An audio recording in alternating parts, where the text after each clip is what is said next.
오늘은 베품과 용서 네 번째 시간이고요. 용서 하나님의 선물이라는 제목을 가지고 함께 말씀 나누겠습니다. 밸런스 게임이라고 혹시 들어보셨나요? 어떤 두 가지의 예시 중에서 하나를 선택하는 것인데요. 예를 들어서 이런 겁니다. 3일 동안 밥 안 먹기, 3일 동안 말 안 하기. 어떤 거 선택하시겠습니까? 간단하게 한 가지만 더 해볼 텐데요. 용서받기, 용서하기. 어느 게 더 어려울까요? 우리는 용서를 받아본 적도 있고 또 용서를 해본 적도 있죠. 어느 게 더 어려울까? 용서를 받는 입장에서 보면 어떻습니까?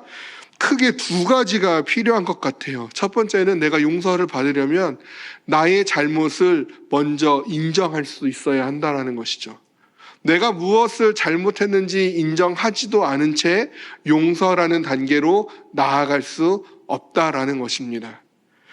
그리고 그 두 번째는요, 나를 용서해줘야 할 그 상대를 기다려야 되는 거예요. 그가 나를 용서해 주기를 기다릴 수 있어야 하는 것입니다.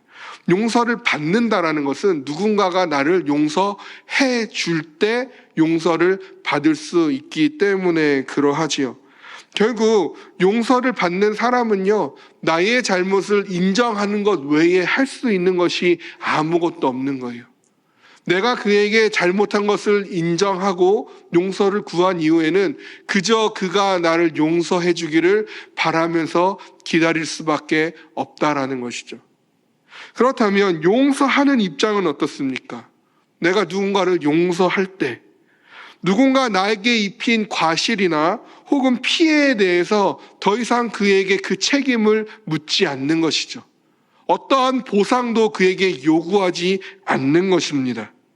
때문에 내가 누군가를 용서한다라는 것은요, 용서를 받는 사람에게 선물을 베푸는 것과 같다라는 것이죠.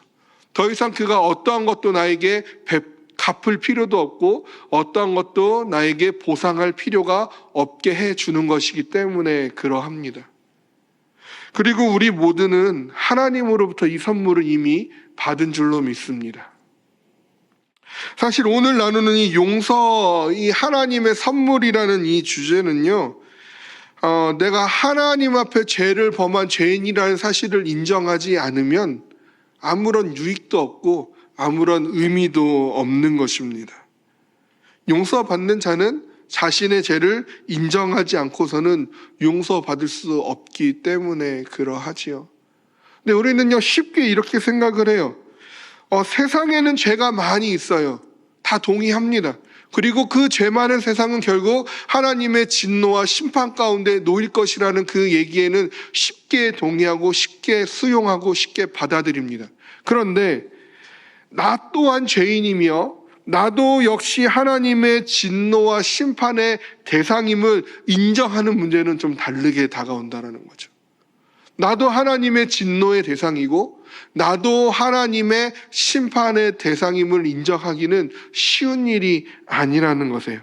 그렇지만 우리가 이것을 인정해야 하나님의 용서가 우리에게 주어질 수 있다라는 것이죠. 그렇다면 나는 도대체 무슨 죄를 그렇게 지었을까? 여러분, 무슨 죄를 그렇게 지으셨습니까? 어떠한 죄를 하나님 앞에 지었길래 하나님의 진노와 심판의 대상이 되었을까? 이 미로슬라브 볼프는 그것에 대해서 이렇게 이야기를 하는데요. 현세에서 사는 동안 우리는 두 종류의 죄에 시달린다. 하나는 우리의 근원적인 죄인데 하나님을 신뢰하며 살려고 하지 않는 것이 그것이다. 다른 하나는 우리의 근원적인 죄에서 파생한 것들이다. 신학적인 좀 더 교리적인 우리에게 익숙한 용어로 정리하자면 근원적인 죄, 그것은 원죄이겠죠. 그 원죄와 그 원죄로부터 파생하여 내가 스스로 짓는 죄, 자범죄라고 할 수가 있겠습니다. 우리는 원죄를 가지고 태어나게 되어 있고 그 원죄로 인하여서 우리는 또한 죄를 지으며 살아갑니다. 근데 여기서 문제가 두 가지가 발생하게 돼요. 하나는요, 나의 힘으로는 이 죄에서, 이 원죄로부터 벗어날 수 있는 방법이 없다라는 것이고요. 두 번째 문제는요, 하나님은 죄와 결코 함께 하시지 않는다라는 것입니다. 나는 죄를 벗어날 수 없는데 하나님은 죄와 함께 하시지 않아요. 그래서 우리는 결코 하나님과 함께 할 수 없다라는 결론에 이르게 됩니다. 그런데 여기서 반전이 일어나는 것이죠. 반전이 일어나는 이유는 무엇입니까? 하나님이 우리를 사랑하시기 때문입니다. 하나님은 우리를 사랑하십니다. 하나님은 나를 사랑하십니다. 그래서 하나님께서 나로는 해결 불가능한 이 죄의 문제를 해결해 주시고자 하셨어요. 그것이 바로 하나님의 용서입니다. 하나님께 대하여 지은 죄들에 대해서 하나님께서 용서하시기로 하셨다라는 거죠. 그럼 하나님은 어떻게 우리를 용서하시는가? 이것에 대하여 미로슬라브 볼폰 또 7가지로 정리해서 얘기하는데요. 이렇습니다. 첫 번째, 잘못을 따지지 않으신다. 두 번째, 죄를 덮어주신다. 세 번째, 자기 등 뒤에 감추신다. 네 번째, 동이 서에서 먼 것 같이 우리의 죄를 우리에게서 멀리 옮기신다. 다섯 번째, 우리의 죄를 지워 없애신다. 여섯 번째, 우리의 죄를 안개처럼 사라지게 하신다. 일곱 번째, 우리의 죄를 기억하지 않으신다. 하나님은요, 이렇게 우리를 용서하신대요. 지워주시고, 덮어주시고, 감춰주시고, 멀리 분리하여 주시고, 기억하지 않으심으로 우리를 용서하신다고 합니다. 그런데 우리가 기억할 것은요, 하나님의 용서는 용납과는 다름을 주의해야 돼요. 하나님이 우리의 죄를 용서하신다고 감추신다고 해서 죄가 그대로 우리 가운데 남아있는 상태에서 그냥 내가 너 죄 없다고 쳐줄게, 그렇게 말로만 그렇게 용서를 한다고 되어지는 것이 아니라는 거죠. 왜냐하면 하나님은 죄와 함께 있을 수 없는 분인데 내가 죄를 가지고 있는 상태임에도 불구하고 그냥 없다고 쳐줄게 라고 하나님이 덮어줄 수는 없다라는 거예요. 죄로 인한 책임, 그 대가를 치러내심으로 죄를 우리로부터 완전히 분리해 주실 때, 그때 비로소 하나님의 용서가 존재할 수 있다라는 거죠. 만약 하나님이 죄에 대한 합당한 그런 처벌이나 대가를 치르지 않고 죄인들을 용서하신다면 죄의 결과가 여전히 우리에게 남아있게 될 것이기 때문입니다. 그래서 하나님의 용서는요, 죄의 결과를, 그 죄를 완전히 지워 없애 주시는 것이에요. 따라서 하나님이 우리를 용서해 주신다는 것은 더 이상 그 죄의 책임을, 죄과를 우리에게 돌리지도 아니하시는 것뿐만 아니라 그 죄과를 그저 있는 그대로 덮어주시는 것도 아니라는 사실입니다. 그래서 하나님은요, 이 문제를 해결하기 위해서 직접 그 죄의 대가를 치러내기로 작정하셨습니다. 그래서 원래 우리가 이렇게 죄를 가지고 살아가고 있는데, 이거 꽤 무겁습니다. 죄의 무게가 무거워요. 하나님이 이 문제를 해결하기 위해서 어떻게 합니까?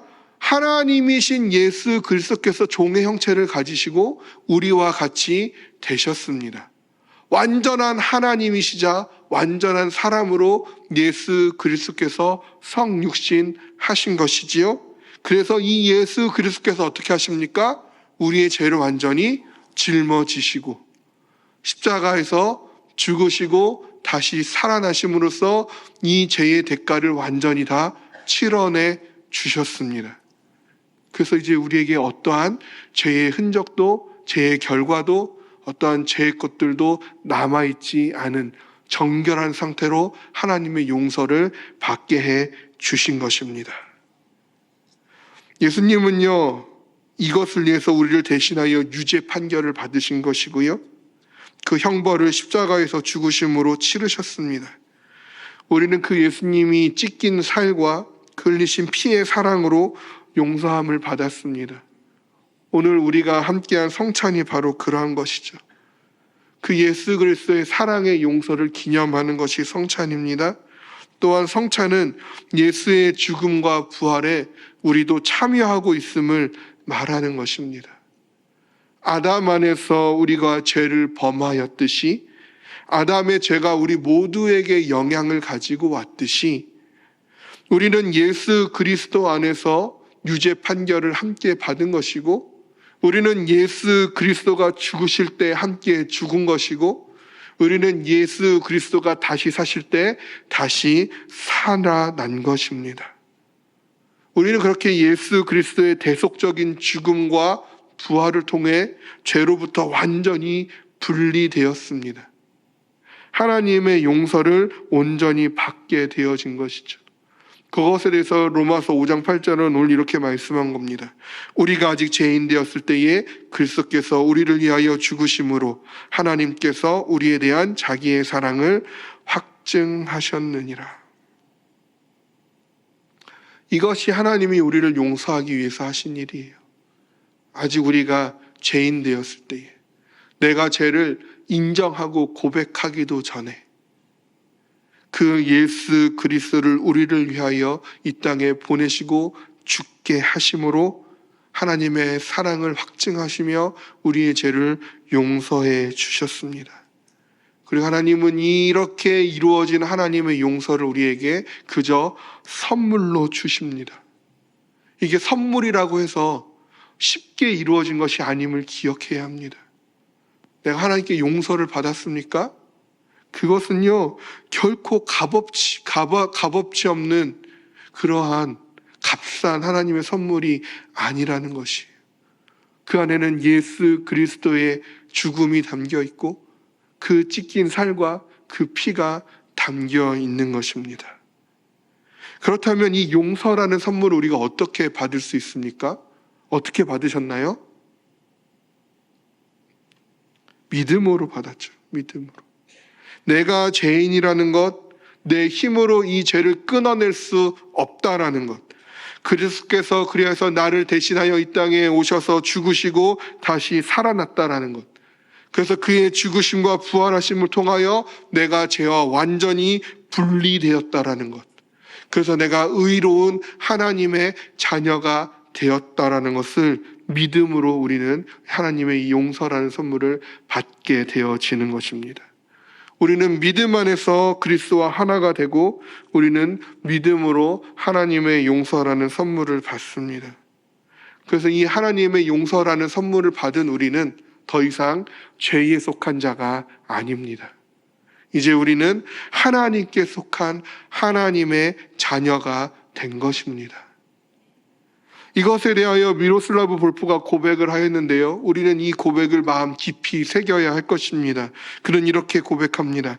하나님의 용서는 훨씬 큰 무언가의 일부이다. 하나님은 죄를 그냥 용서하시는 것이 아니다. 하나님은 죄인을 그리스도를 닮은 형상으로 변화시켜 그리스도의 의의를 덮어 씌우신다.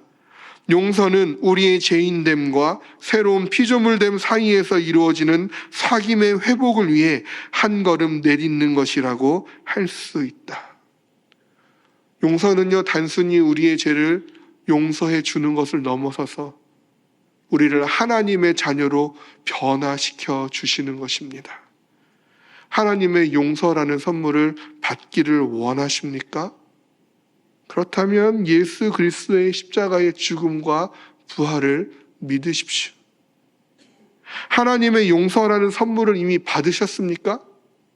그렇다면 이제는 내가 사는 것이 아니요, 내 안에 그리스도께서 사심을 잊지 아니하시기를 바랍니다. 내 안에 계신 예수라면 과연 어떻게 하실까를 늘 생각하며 살기를 원합니다.